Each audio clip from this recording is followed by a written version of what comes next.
ಭಾರತ್ ಮಾತಾ Shivashakti avatar ಸತ್ಯ ಗೀತಾ ಮುರಳಿ. ಓಂ ಪಿತಾಶ್ರೀ ಶಿವತಂದೆಯ ನೆನಪಿದೆಯೇ? ಮುರಳಿಯ ದಿನಾಂಕ 16/1/2026. ಪ್ರಾತಃ class. Revise course 9/9/1968. ಓಂ ನಮಃ ಶಿವಾಯ. ಬುದ್ಧಿವಂತ ಮಕ್ಕಳೇ, ಈಗ ನಿಮಗೆ ಗೊತ್ತಿದೆ, ಶಾಸ್ತ್ರ ಇತ್ಯಾದಿಗಳಲ್ಲಿ ಇರುವುದು ಸುಳ್ಳೇ ಇದೆ. ಲವಕುಶ ತಂದೆಯೊಂದಿಗೆ ಹೋರಾಡಿದರೂ ಇಲ್ಲೂ ಕೂಡ ನೋಡಿ, ಮಕ್ಕಳು ತಂದೆಯೊಂದಿಗೆ ಜಗಳವಾಡಲು ಶುರು ಮಾಡುತ್ತಾರೆ. ದ್ರೌಪದಿಗೆ 5 ಜನ ಪತಿಯರಿದ್ದರು ಎಂದು ಹೇಳುತ್ತಾರೆ. ಹಿಂದೂ ಸ್ತ್ರೀ ಒಬ್ಬ ಪತಿಯನ್ನೇ ಒಪ್ಪುತ್ತಾಳೆ. ಆದರೆ ಇಲ್ಲಿ ಚಕ್ರದ ಕಡೆಗೆ 5 ಜನ ಪತಿಯರನ್ನಾಗಿ ಮಾಡಿಕೊಳ್ಳುತ್ತಾರೆ. ಇದೆಲ್ಲ ವಿಚಾರ ಶಾಸ್ತ್ರಗಳಿಂದ ಬಂದಿದೆಯಲ್ಲವೇ? ತಂದೆಯ ಬಗ್ಗೆ ಎಷ್ಟೊಂದು ಗ್ಲಾನಿ ಮಾಡಿದ್ದಾರೆ. ಓಂ ನಮಃ ಶಿವಾಯ. ಆತ್ಮಿಕ ತಂದೆ ಆತ್ಮಿಕ ಮಕ್ಕಳಿಗೆ ತಿಳಿಸುತ್ತಿದ್ದಾರೆ, ಇದು ಪಾಠಶಾಲೆ. ಆದರೆ ಇಲ್ಲಿ ಯಾವುದೇ ಚಿತ್ರವನ್ನು ಅಂದರೆ ದೇಹದಾರಿಯನ್ನು ನೋಡಬಾರದು. ಇಲ್ಲಿ ನೋಡುತ್ತಾ ಬುದ್ಧಿಯು ಆ ಕಡೆ ಹೋಗಬೇಕಾಗಿದೆ. ಯಾರ ಚಿತ್ರವಿಲ್ಲವೋ ಸ್ಕೂಲ್ನಲ್ಲಿ ಮಕ್ಕಳಿಗೆ ಗಮನ ಸದಾ ಟೀಚರ್ ಮೇಲಿರುತ್ತದೆ.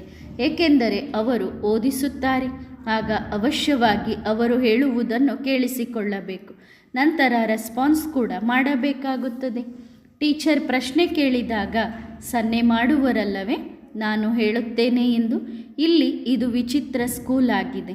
ಏಕೆಂದರೆ ವಿಚಿತ್ರವಾದವರು ಓದಿಸುತ್ತಾರೆ, ಅವರಿಗೆ ಯಾವುದೇ ಚಿತ್ರವಿಲ್ಲ. ಆಗ ಶಿಕ್ಷಣದ ಮೇಲೆ ಕಣ್ತೆರೆದು ಕುಳಿತುಕೊಳ್ಳಬೇಕಲ್ಲವೇ? ಸ್ಕೂಲ್ನಲ್ಲಿ ಟೀಚರ್ ಎದುರಿಗೆ ಯಾವಾಗಲಾದರೂ ಕಣ್ಣು ಮುಚ್ಚಿ ಕುಳಿತುಕೊಳ್ಳುತ್ತಾರೇನೋ? ಭಕ್ತಿ ಮಾರ್ಗದಲ್ಲಿ ಸಿಕ್ಕಿಕೊಂಡಿರುವ ಕಾರಣ ಕಣ್ಣು ಮುಚ್ಚಿ ಮಾಲೆ ಜಪ ಮಾಡುತ್ತಾರೆ.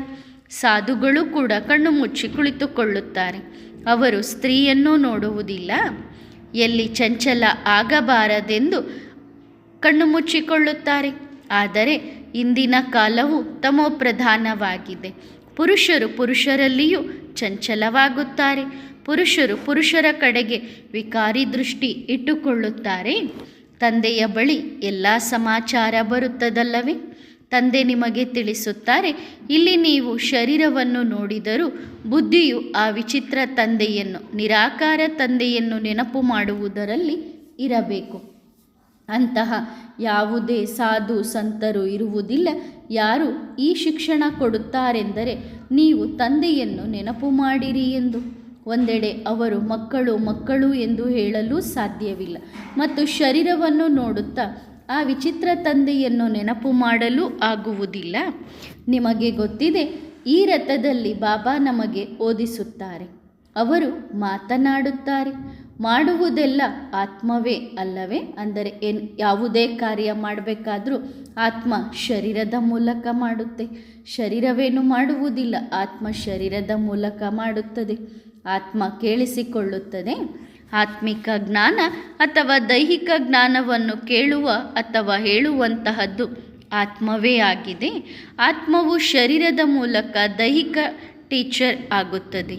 ದೈಹಿಕ ಮಕ್ಕಳು ಅಂದರೆ ಶಾರೀರಿಕ ಮಕ್ಕಳು ಓದುತ್ತಾರೆ. ಸಂಸ್ಕಾರಗಳು ಒಳ್ಳೆಯದು ಅಥವಾ ಕೆಟ್ಟದ್ದು ಆತ್ಮವೇ ಧಾರಣೆ ಮಾಡುತ್ತದೆ. ಶರೀರವು ಬೂದಿಯಾಗಿ ಹೋಗುತ್ತದೆ. ಇದನ್ನು ಸಹ ಯಾರೂ ತಿಳಿದುಕೊಂಡಿಲ್ಲ. ಅವರಿಗೆ ದೇಹಾಭಿಮಾನ ಇರುತ್ತದೆ. ನಾನು ಇಂಥವರು ಆಗಿದ್ದೇನೆ, ನಾನು ತಮೋಪ್ರಧಾನ ಮಂತ್ರಿಯಾಗಿದ್ದೇನೆ, ನಾನು ಆತ್ಮ ಈ ಪ್ರಧಾನಮಂತ್ರಿಯ ಶರೀರವನ್ನು ತೆಗೆದುಕೊಂಡಿದ್ದೇನೆ ಎಂದು ಹೇಳುವುದಿಲ್ಲ. ಈಗ ನೀವು ತಿಳಿದುಕೊಂಡಿದ್ದೀರಿ, ಎಲ್ಲವೂ ಆತ್ಮವೇ ಮಾಡುತ್ತದೆ. ಆತ್ಮ ಅವಿನಾಶಿಯಾಗಿದೆ. ಶರೀರ ಕೇವಲ ಇಲ್ಲಿ ಪಾತ್ರ ಅಭಿನಯಿಸಲು ಸಿಕ್ಕಿದೆ. ಅದರಲ್ಲಿ ಆತ್ಮ ಇಲ್ಲದಿದ್ದರೆ ಶರೀರ ಏನೂ ಮಾಡಲು ಸಾಧ್ಯವಿಲ್ಲ. ಶರೀರದಿಂದ ಆತ್ಮ ಹೊರಟು ಹೋದರೆ ಹೆಣ ಬಿದ್ದಿರುತ್ತದೆ. ಆತ್ಮವನ್ನು ಈ ಕಣ್ಣುಗಳಿಂದ ನೋಡಲು ಸಾಧ್ಯವಿಲ್ಲ. ಅದು ಸೂಕ್ಷ್ಮವಾಗಿದೆಯಲ್ಲವೇ? ಆಗ ತಂದೆ ಹೇಳುತ್ತಾರೆ, ಬುದ್ಧಿಯಿಂದ ಪರಮಪಿತ ಪರಮಾತ್ಮನನ್ನು ನೆನಪು ಮಾಡಬೇಕು. ನಿಮ್ಮ ಬುದ್ಧಿಯಲ್ಲಿದೆ. ನಮಗೆ ಪರಮಪಿತ ಪರಮಾತ್ಮ ಇವರ ಮೂಲಕ ಓದಿಸುತ್ತಾರೆ. ಇದು ಬಹಳ ಸೂಕ್ಷ್ಮವಾಗಿ ಅರ್ಥ ಮಾಡಿಕೊಳ್ಳುವ ವಿಷಯವಾಗಿದೆ. ಕೆಲವರು ಬಹಳ ಚೆನ್ನಾಗಿ ಅರ್ಥ ಮಾಡಿಕೊಳ್ಳುತ್ತಾರೆ, ಕೆಲವರು ಸ್ವಲ್ಪವೂ ಅರ್ಥ ಮಾಡಿಕೊಳ್ಳುವುದಿಲ್ಲ. ಇದು ಕೇವಲ ಆಲ್ಫ್ ಮತ್ತು ಬೇನ ವಿಷಯವಾಗಿದೆ. ತಂದೆ ಮತ್ತು ಆಸ್ತಿಯ ವಿಷಯವಾಗಿದೆ. ಆಲ್ಫ್ ಎಂದರೆ ಭಗವಂತ ಬಾಬಾ.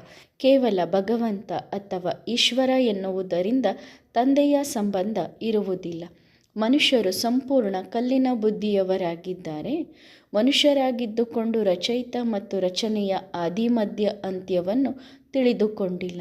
ಈ ಪ್ರಪಂಚದ ಇತಿಹಾಸ ಭೂಗೋಳ ಹೇಗೆ ಪುನರಾವರ್ತನೆಯಾಗುತ್ತದೆ? ಈಗ ಸಂಗಮ ಯುಗವಾಗಿದೆ ಎಂದು ಯಾರಿಗೂ ಗೊತ್ತಿಲ್ಲ. ನೀವು ತಿಳಿದುಕೊಂಡಿದ್ದೀರಿ. ಮೊದಲು ನಿಮಗೂ ಗೊತ್ತಿರಲಿಲ್ಲ. ಸಂಪೂರ್ಣ ಕಾಡು ಪ್ರಾಣಿಗಳಾಗಿದ್ದವರು, ಕೋತಿಗಳಂತೆ ಇದ್ದವರು, ತಂದೆ ಏನೇ ಹೇಳಲಿ ವಿಕಾರಿಗಳಾಗಿದ್ದಾರೆ, ಟಟ್ಟುಗಳಾಗಿದ್ದಾರೆ, ಕೋತಿಗಳಾಗಿದ್ದಾರೆ. ತಂದೆ ಎಲ್ಲವನ್ನೂ ಹೇಳಬಹುದು, ನಂತರ ಅದರ ಅರ್ಥವನ್ನೂ ಸಹ ತಿಳಿಸುತ್ತಾರೆ. ನಿಮಗೆ ಇಲ್ಲಿ ಜ್ಞಾನದಿಂದ ಶೃಂಗರಿಸುತ್ತಾರೆ. ನಂತರ ಇಲ್ಲಿಂದ ಹೊರಗೆ ಹೋಗಿ ಮಾಯೆಯ ಧೂಳಿನಲ್ಲಿ ತಮ್ಮ ಜ್ಞಾನದ ಶೃಂಗಾರವನ್ನು ಹಾಳು ಮಾಡಿಕೊಳ್ಳುತ್ತಾರೆ. ತಂದೆ ತಮ್ಮ ಶೃಂಗಾರವನ್ನೇನೋ ಮಾಡುತ್ತಾರೆ, ಆದರೆ ತಮ್ಮ ಪುರುಷಾರ್ಥವನ್ನೂ ಸಹ ಸ್ವಯಂ ತಾವೇ ಮಾಡಬೇಕಲ್ಲವೇ? ಹೊರಗೆ ಹೋಗಿ ಅಂತಹ ಮಾತುಗಳನ್ನಾಡುತ್ತಾರೆ ಕಾಡು ಪ್ರಾಣಿಗಳಂತೆ. ಶೃಂಗಾರ ಹಾಗೆ ಇಲ್ಲವೇನೋ ಎಂಬುವಂತೆ ಎಲ್ಲವನ್ನೂ ಮರೆತು ಬಿಡುತ್ತಾರೆ. ಅಂದರೆ ಇವರೇನು ಜ್ಞಾನ ಕೇಳೇ ಇಲ್ಲ ಎನ್ನೋ ರೀತಿಯಲ್ಲಿ ಹೊರಗೆ ಇರುತ್ತಾರೆ. ಲಾಸ್ಟ್ ನಂಬರ್ನಲ್ಲಿ ಯಾವ ಸ್ಟೂಡೆಂಟ್ಸ್ ಕುಳಿತಿರುತ್ತಾರೋ ಅವರಿಗೆ ಓದಿನಲ್ಲಿ ಅಷ್ಟು ಆಸಕ್ತಿ ಇರುವುದಿಲ್ಲ. ಹೌದು, ಫ್ಯಾಕ್ಟ್ರಿ ಇತ್ಯಾದಿಗಳಲ್ಲಿ ಸರ್ವಿಸ್ ಮಾಡಿ ಸಾಹುಕಾರರಾಗುತ್ತಾರೆ. ಓದಿರುವುದು ಏನೂ ಇರುವುದಿಲ್ಲ. ಇದು ಬಹಳ ಶ್ರೇಷ್ಠ ಶಿಕ್ಷಣವಾಗಿದೆ. ಶಿಕ್ಷಣವಿಲ್ಲದೆ ಭವಿಷ್ಯದಲ್ಲಿ ಶ್ರೇಷ್ಠ ಪದವಿ ಸಿಗಲು ಸಾಧ್ಯವಿಲ್ಲ. ಇಲ್ಲಿ ಯಾವುದೇ ಫ್ಯಾಕ್ಟ್ರಿ ಇತ್ಯಾದಿಗಳಲ್ಲಿ ಕುಳಿತು ಕೆಲಸ ಮಾಡುವುದಲ್ಲ. ಯಾವುದರಿಂದ ಶ್ರೀಮಂತರಾಗಬೇಕು? ಇದೆಲ್ಲವೂ ಸಮಾಪ್ತಿಯಾಗಲಿದೆ. ಜೊತೆಯಲ್ಲಿ ಬರುವುದು ಕೇವಲ ಅವಿನಾಶಿ ಸಂಪಾದನೆ ಮಾತ್ರ. ಮನುಷ್ಯರು ಸಾಯುವಾಗ ಖಾಲಿ ಕೈಯಲ್ಲಿ ಹೋಗುತ್ತಾರೆ ಎಂದು ನಿಮಗೆ ಗೊತ್ತಿದೆ. ಜೊತೆಯಲ್ಲಿ ಏನನ್ನೂ ತೆಗೆದುಕೊಂಡು ಹೋಗುವುದಿಲ್ಲ. ನೀವೇ ಕೈ ತುಂಬಿಕೊಂಡು ಹೋಗುತ್ತೀರಿ. ಇದಕ್ಕೇನೆ ನಿಜವಾದ ಸಂಪಾದನೆ ಎಂದು ಹೇಳಲಾಗುತ್ತದೆ. 21 ಜನ್ಮಗಳಿಗಾಗಿ ಈ ಸತ್ಯ ಸಂಪಾದನೆ ನೀವು ಮಾಡಿಕೊಳ್ಳುತ್ತೀರಿ. ಬೇಹದ್ದಿನ ತಂದೆಯೇ ಸತ್ಯ ಸಂಪಾದನೆಯನ್ನು ಮಾಡಿಸುತ್ತಾರೆ. ನೀವು ಈ ಚಿತ್ರವನ್ನು ನೋಡುತ್ತೀರಿ, ಆದರೆ ವಿಚಿತ್ರ ತಂದೆಯನ್ನು ನೆನಪು ಮಾಡಿರಿ. ಅಂದರೆ ಶರೀರವನ್ನು ನೋಡುತ್ತಿದ್ದರೂ ಸಹ ಶರೀರ ಇಲ್ಲದ ನಿರಾಕಾರ ಪರಮಾತ್ಮನನ್ನು ನೆನಪು ಮಾಡಿರಿ. ಏಕೆಂದರೆ ನೀವು ಕೂಡ ಆತ್ಮ ಆಗಿದ್ದೀರಿ. ಆಗ ಆತ್ಮ ತನ್ನ ತಂದೆಯನ್ನೇ ನೋಡುತ್ತದೆ, ತಂದೆಯಿಂದಲೇ ಓದುತ್ತದೆ. ಆತ್ಮವನ್ನು ಮತ್ತು ಪರಮಾತ್ಮನನ್ನು ನೀವು ನೋಡುವುದಿಲ್ಲ, ಆದರೆ ಬುದ್ಧಿಯಿಂದ ತಿಳಿದುಕೊಂಡಿದ್ದೀರಿ.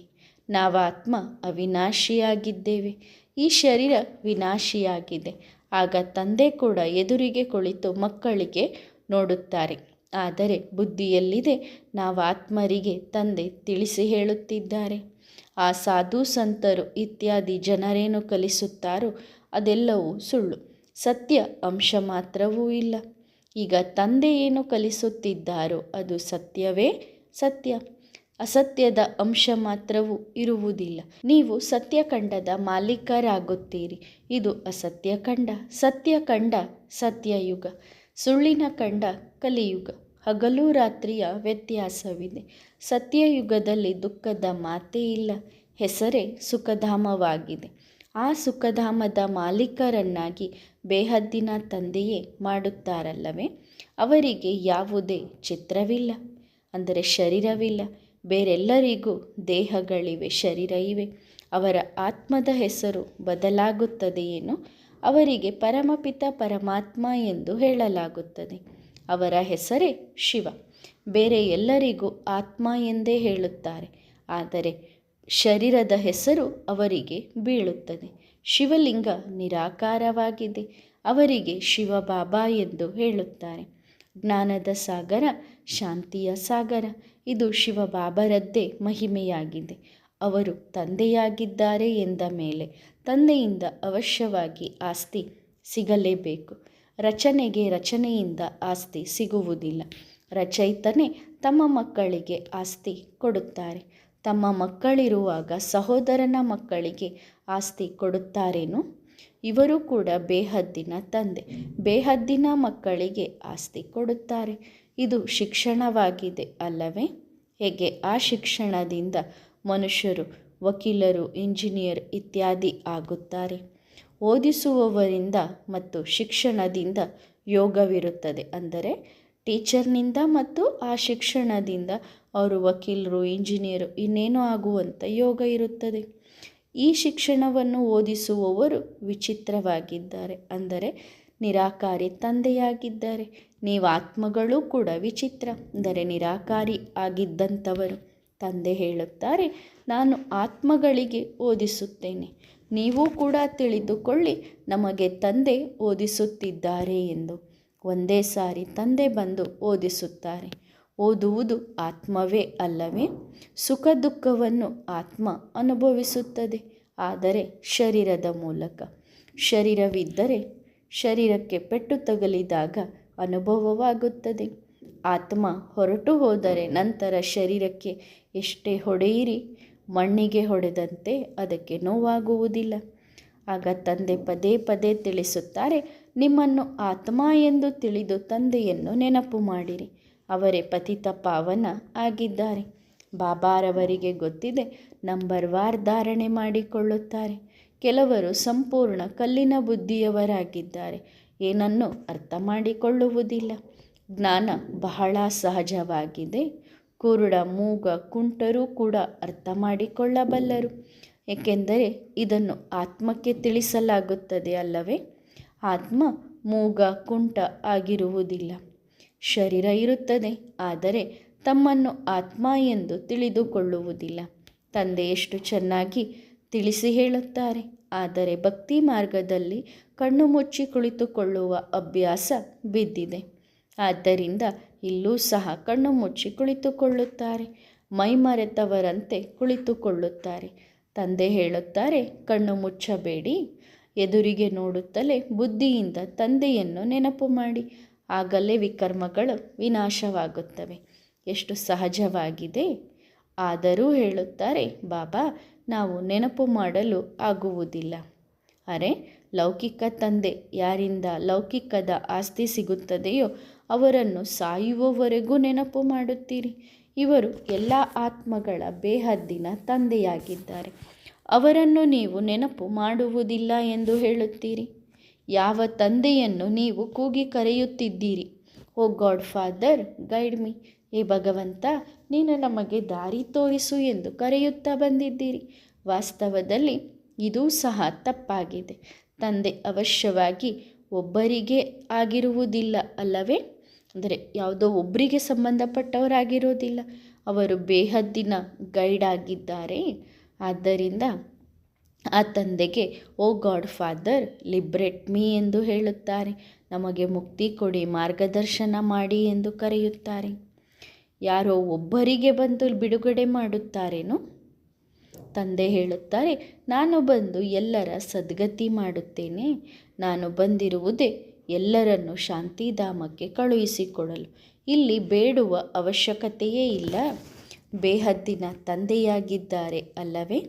ಅವರು ಹದ್ದಿನಲ್ಲಿ ಬಂದು ಬೇಡುತ್ತಿರುತ್ತಾರೆ, ಹೇ ಪರಮಾತ್ಮ ನನಗೆ ಸುಖ ಕೊಡು, ನನ್ನ ದುಃಖವನ್ನು ದೂರ ಮಾಡು. ನಾವು ಪಾಪಿಗಳು, ನೀಚರೂ ಆಗಿದ್ದೇವೆ, ನೀವು ನಮ್ಮ ಮೇಲೆ ದಯೆ ತೋರಿಸಿ. ತಂದೆ ಹೇಳುತ್ತಾರೆ, ನಾನು ಬೇಹದ್ದಿನ ಹಳೆಯ ಸೃಷ್ಟಿಯನ್ನು ಹೊಸದನ್ನಾಗಿ ಮಾಡಲು ಬರುತ್ತೇನೆ. ಹೊಸ ಸೃಷ್ಟಿಯಲ್ಲಿ ದೇವತೆಗಳು ಇರುತ್ತಾರೆ. ನಾನು ಪ್ರತಿ 5,000 ವರ್ಷಗಳ ನಂತರ ಬರುತ್ತೇನೆ. ಯಾವಾಗ ನೀವು ಸಂಪೂರ್ಣ ಪತಿತರಾಗಿ ಬಿಡುತ್ತೀರೋ, ಇದು ಇರುವುದೇ ಹಸುರಿ ಸಂಪ್ರದಾಯ. ಅಕಾಸುರ, ಬಕಾಸುರ, ಭಸ್ಮಾಸುರ ಎಂದು ಹೆಸರುಗಳು ಹೇಳುತ್ತಾರೆ ತಾನೆ. ತಂದೆ ಹೇಳುತ್ತಾರೆ, ಯಾವ ಮನುಷ್ಯರು ತಮ್ಮನ್ನು ಈಶ್ವರ ಎಂದು ಕರೆಸಿಕೊಳ್ಳುತ್ತಾರೋ, ಪೂಜೆ ಮಾಡಿಸಿಕೊಳ್ಳುತ್ತಾರೋ ಅವರು ದೊಡ್ಡದರಲ್ಲಿ ಅತಿ ದೊಡ್ಡ ರಾಕ್ಷಸರಾಗಿದ್ದಾರೆ. ಕೇವಲ ಇಷ್ಟೇ ಹೇಳುವುದಿಲ್ಲ, ಭಗವಂತ ಕಲ್ಲು, ಮಣ್ಣು ಎಲ್ಲದರಲ್ಲೂ ಇದ್ದಾನೆ ಎಂದು ಹೇಳುತ್ತಾರೆ. ಯಾವಾಗ ಇಂತಹ ಮೂರ್ಖರಾಗುತ್ತಾರೋ ಆಗ ನಾನು ಬರುತ್ತೇನೆ. ನೀವು ಎಷ್ಟು ಮೂರ್ಖರಾಗಿದ್ದೀರಿ ಎಂದು ತಿಳಿಸುತ್ತೇನೆ. ಈ ಸಾಧು, ಸಂತರು ಇತ್ಯಾದಿ ಎಲ್ಲರೂ ಹಠಯೋಗಿ, ನಿವೃತ್ತಿ ಮಾರ್ಗದವರಾಗಿದ್ದಾರೆ. ಅವರು ಜ್ಞಾನ ಕೊಡುವುದು ನಿವೃತ್ತಿ ಮಾರ್ಗದ್ದು. ಸ್ತ್ರೀಯರ ಮುಖವನ್ನೂ ಸಹ ನೋಡುವುದಿಲ್ಲ. ಸ್ತ್ರೀ ಯಾರ ಮುಖವನ್ನು ನೋಡಲು ಇಷ್ಟಪಡುವುದಿಲ್ಲ. ಆ ರೀತಿ ಅವಳನ್ನು ವಿಧವೆಯನ್ನಾಗಿ ಮಾಡಿ ಹೋಗುತ್ತಾರೆ. ಯಾವ ಸ್ತ್ರೀಗೆ ನರಕದ ದ್ವಾರ ಎಂದು ಹೇಳಿ ಹೋಗುತ್ತಾರೋ ಆ ಸ್ತ್ರೀಯರಿಗೆ ಪುರುಷರು ಗುರುಗಳಾಗಿ ಕುಳಿತುಕೊಳ್ಳುತ್ತಾರೆ. ಇದು ಶೈತಾನಿತನ ಅಲ್ಲದೆ ಇನ್ನೇನು? ಸ್ತ್ರೀಯನ್ನು ನಾಗಿಣಿ ಎಂದು ಹೇಳಿ ಓಡಿ ಹೋಗುತ್ತಾರೆ. ನಂತರ ಅವರದ್ದೇ ಗುರು ಆಗುತ್ತಾರೆ. ಊಟ ತಿಂಡಿ ಅವರ ಕೈಯಿಂದ ತಿನ್ನುತ್ತಾರೆ. ಆಗ ಅವರಿಗೆ ಏನೆಂದು ಹೇಳುವುದು? ಯಾರು ಹೇಳುತ್ತಾರೆ ಅವರು ಮನೆ ಮಠ ಬಿಟ್ಟಿದ್ದಾರೆ ಎಂದು? ದೊಡ್ಡ ದೊಡ್ಡ ಫಸ್ಟ್ ಕ್ಲಾಸ್ ಫ್ಲ್ಯಾಟ್ಗಳನ್ನು ತೆಗೆದುಕೊಂಡು ಸ್ತ್ರೀಯರಿಗೆ ಗುರುವಾಗಿ ಕುಳಿತುಕೊಳ್ಳುತ್ತಾರೆ. ಅಂದರೆ ಪತಿಯರ ಪತಿಯಾಗಿ ಕುಳಿತುಕೊಂಡಂತೆ. ತಾಯಂದಿರು ಅವರ ಪಾದ ತೊಳೆದು ಅದನ್ನು ಅಮೃತ ಎಂದು ತಿಳಿದು ಕುಡಿಯುತ್ತಾರೆ. ಆದ್ದರಿಂದ ತಂದೆ ಹೇಳುತ್ತಾರೆ, ಇವರು ಹಿರಣ್ಯಕಶಿಪುವಿನಂಥ ದೊಡ್ಡ ದೊಡ್ಡ ದೈತ್ಯರಾಗಿದ್ದಾರೆ. ಇವರು ಸಹ ನಿಮ್ಮನ್ನು ಕೆಳಗೆ ಕರೆದುಕೊಂಡು ಹೋಗುತ್ತಾರೆ. ಅವರೆಲ್ಲರೂ ಗುರುಗಳು. ಸದ್ಗುರು ಒಬ್ಬರೇ, ಸತ್ಯ ಹೇಳುವವರು ಅವರೇ. ತಂದೆಯೂ ಆಗಿದ್ದಾರೆ, ಟೀಚರ್ ಆಗಿದ್ದಾರೆ, ಸದ್ಗುರು ಕೂಡ ಆಗಿದ್ದಾರೆ. ಈಗ ನೀವು ಆ ಗುರುಗಳಿಂದ ಪಾರಾಗಿದ್ದೀರಿ. ಈಗ ನೀವು ಈ ಕೆಲಸ ಮಾಡುವುದಿಲ್ಲ. ಸನ್ಯಾಸಿಗಳು ಮಾತೆಯರನ್ನು ಎಷ್ಟು ತಿರಸ್ಕಾರ ಮಾಡುತ್ತಾರೆ. ತಂದೆ ಹೇಳುತ್ತಾರೆ, ಈ ಮಾತೆಯರೇ ಸ್ವರ್ಗದ ಗೇಟ್ ತೆರೆಯುವವರಾಗಿದ್ದಾರೆ. ಗೇಟ್ವೇ ಟು ಹೆವೆನ್ ಎಂದು ಬರೆಯಲ್ಪಟ್ಟಿದೆ. ಆದರೆ ಇದನ್ನೂ ಸಹ ಮನುಷ್ಯರು ಎಲ್ಲಿ ಅರ್ಥ ಮಾಡಿಕೊಳ್ಳಬಲ್ಲರು? ನರಕದಲ್ಲಿ ಬಿದ್ದಿದ್ದಾರಲ್ಲವೇ, ಅದಕ್ಕೆ ಕರೆಯುತ್ತಾರೆ. ಈಗ ನೀವು ತಿಳಿದುಕೊಂಡಿದ್ದೀರಿ, ಬಾಬಾ ನೀನು ಬಂದು ನಮಗೆ ಸ್ವರ್ಗಕ್ಕೆ ಹೋಗುವ ದಾರಿ ತೋರಿಸು ಎಂದು. ತಂದೆ ಹೇಳುತ್ತಾರೆ, ನಾನು ಬರುವುದೇ ಪತಿತರನ್ನು ಪಾವನರನ್ನಾಗಿ ಮಾಡಲು. ಈಗ ನಿಮ್ಮನ್ನು ಆತ್ಮ ಎಂದು ತಿಳಿದು ತಂದೆಯನ್ನು ನೆನಪು ಮಾಡಿರಿ. ಆಗ ನಿಮ್ಮ ಪಾಪಗಳು ಭಸ್ಮವಾಗುತ್ತವೆ. ಎಲ್ಲರಿಗೂ ಒಂದೇ ಮಾತನ್ನು ತಿಳಿಸಿರಿ, ನಿಮ್ಮನ್ನು ಆತ್ಮ ಎಂದು ತಿಳಿದು ತಂದೆಯನ್ನು ನೆನಪು ಮಾಡಿ. ಸನ್ಯಾಸಿಗಳು ಉದಾಸಿಗಳು ಎಂದು ಹೀಗೆ ಯಾವಾಗಲಾದರೂ ಹೇಳುತ್ತಾರೆಯೇ? ನಾವು ಮನೆ ಮಠ ಬಿಟ್ಟೆವು, ನಂತರ ನಾವಿದ್ದು ಏನು ಮಾಡುತ್ತಿದ್ದೇವೆ? ಮೊಟ್ಟ ಮೊದಲು ಯಾವಾಗ ಭಿಕ್ಷೆ ಬೇಡಲು ಬರುತ್ತಿದ್ದಾರೋ, ಅಂದರೆ ಮೊದಲು ಆಗ ಕಣ್ಣು ಕೆಳಗೆ ಮಾಡಿ ಮಾತಾ ಭಿಕ್ಷಾ ಎಂದು ಕೇವಲ ಕೇಳುತ್ತಿದ್ದರು ಅಷ್ಟೇ. ಅಂತಹವರ ಪಾದಗಳನ್ನು ಮತ್ತೆ ಮಾತೆಯರು ತೊಳೆದು ಅವರನ್ನು ಗೌರವಿಸಿದರೆ ಏನೆನ್ನಬೇಕು? ಮಾತೆಯರಿಂದ ಈ ಕೆಲಸ ಮಾಡಿಸುವುದು ಸರಿಯೇ? ಆದ್ದರಿಂದ ಮಮ್ಮ ಇವರೆಲ್ಲರಿಗೂ ಒಮ್ಮೆ ಪತ್ರ ಬರೆದಿದ್ದರು. ಇವರು ಶ್ರೀ ಶ್ರೀ 108 ಜಗದ್ಗುರು ಎಂದು ಕರೆಸಿಕೊಳ್ಳುತ್ತಾರೆ. ಈಗ ವಾಸ್ತವದಲ್ಲಿ ಜಗತ್ತು ಎಂದರೆ ಇಡೀ ಪ್ರಪಂಚವಾಯಿತು. ತಂದೆ ಹೇಳುತ್ತಾರೆ, ಮಾಯೆಯ ಮೇಲೆ ಗೆದ್ದವರು ಜಗಜ್ಜೀತ್ ಎಂದು. ಈಗ ನೀವು ಎಲ್ಲರಿಗೂ ಜಗಜ್ಜೀತ್ ವಿಶ್ವದ ಮಾಲೀಕರಾಗುವ ದಾರಿ ತೋರಿಸುತ್ತೀರಿ. ನಂತರ ಲಕ್ಷ್ಮಿಯ ಪೂಜೆ ದೀಪಾವಳಿಯಲ್ಲಿ ಮಾಡುತ್ತಾರೆ. ಅವರಿಂದ ಹಣವನ್ನು ಬೇಡುತ್ತಾರೆ. ಆರೋಗ್ಯ ಕೊಡಿ, ಆಯುಷ್ ಹೆಚ್ಚಿಸಿ ಎಂದು ಕೇಳುವುದಿಲ್ಲ. ಕೇವಲ ಹಣವನ್ನು ಬೇಡುತ್ತಾರೆ. ನೀವು ತಂದೆಯಿಂದ ಆಸ್ತಿಯನ್ನು ಪಡೆಯುತ್ತೀರಿ. ಆಯುಷು ಸಹ ಎಷ್ಟು ಹೆಚ್ಚಾಗುತ್ತದೆ. ಇಲ್ಲಿ ಹೆಲ್ತ್, ವೆಲ್ತ್, ಹ್ಯಾಪಿನೆಸ್ ಎಲ್ಲವೂ ಸಿಗುತ್ತದೆ. ಅವರು ಲಕ್ಷ್ಮಿಯಿಂದ ಕೇವಲ ಹಣವನ್ನು ಬೇಡುತ್ತಾರೆ. ಅದು ಕೂಡ ಸಿಗುವುದೇನೂ ಇಲ್ಲ. ಇದೊಂದು ಅಭ್ಯಾಸ ಬಿದ್ದು ಹೋಗಿದೆ. ಅಂದರೆ ಲಕ್ಷ್ಮೀ ಪೂಜೆ ಮಾಡಿ ಲಕ್ಷ್ಮಿಯಿಂದ ಹಣವನ್ನು ಕೇಳುವುದು ಅಭ್ಯಾಸ ಆಗಿದೆ. ದೇವಿಯರ ಎದುರಿಗೆ ಹೋಗಿ ಭಿಕ್ಷೆ ಬೇಡುತ್ತಾರೆ. ಇಲ್ಲಿ ನೀವು ತಂದೆಯಿಂದ ಏನನ್ನೂ ಬೇಡುವ ಅವಶ್ಯಕತೆ ಇಲ್ಲ. ನಿಮಗೆ ತಂದೆ ಹೇಳುತ್ತಾರೆ, ಮಕ್ಕಳೇ, ನನ್ನೊಬ್ಬನನ್ನೇ ನೆನಪು ಮಾಡುವುದರಿಂದ ನೀವು ಮಾಲೀಕರಾಗುತ್ತೀರಿ ಮತ್ತು ಸೃಷ್ಟಿ ಚಕ್ರವನ್ನು ತಿಳಿದುಕೊಳ್ಳುವುದರಿಂದ ಚಕ್ರವರ್ತಿ ರಾಜರಾಗುತ್ತೀರಿ. ದೈವಿ ಗುಣಗಳನ್ನು ಸಹ ಧಾರಣೆ ಮಾಡಿಕೊಳ್ಳಬೇಕು. ಇದರಲ್ಲಿ ಏನನ್ನೂ ಮಾತನಾಡುವ ಅವಶ್ಯಕತೆ ಇರುವುದಿಲ್ಲ. ತಂದೆಯಿಂದ ಸ್ವರ್ಗದ ಆಸ್ತಿ ಸಿಗುತ್ತಿರುವಾಗ ಈಗ ನೀವು ಇವರ ಪೂಜೆ ಮಾಡುತ್ತೀರಾ? ನಿಮಗೆ ಗೊತ್ತಿದೆ, ನಾವೇ ಸ್ವತಃ ಹೀಗೆ ಆಗುತ್ತೇವೆ. ನಂತರ ಈ 5 ತತ್ವಗಳ ಪೂಜೆ ಮಾಡುತ್ತೀರಾ? ನಮಗೆ ವಿಶ್ವದ ಮಾಲೀಕತನ ಸಿಗುತ್ತದೆ ಎಂದ ಮೇಲೆ ಈ ಪೂಜೆ ಇತ್ಯಾದಿ ಏನು ಮಾಡುತ್ತೀರಿ? ಈಗ ಶಾಸ್ತ್ರಗಳಲ್ಲಿರುವುದೆಲ್ಲ ಸುಳ್ಳು ಎಂದು ನಿಮಗೆ ಗೊತ್ತಿದೆ. ತಂದೆಯ ಎಷ್ಟೊಂದು ನಿಂದನೆ ಮಾಡಿದ್ದಾರೆ. ಋಷಿಗಳಿಂದ ಮಕ್ಕಳಾದರು. ಮತ್ತು ಲವಕುಶ ತಂದೆಯೊಂದಿಗೆ ಹೋರಾಡಿದರು. ಆ ಕತೆಗಳನ್ನು ನೋಡಿ ಲವಕುಶರು ತನ್ನ ತಂದೆಯೊಂದಿಗೆ ಜಗಳ ಮಾಡಿದರು ಅಂದಮೇಲೆ ನಾವು ನಮ್ಮ ಅಪ್ಪ ಅಮ್ಮನ ಜೊತೆಗೆ ಜಗಳ ಆಡ್ತೀವಿ ಅಂತ ಶುರು ಮಾಡಿದರು.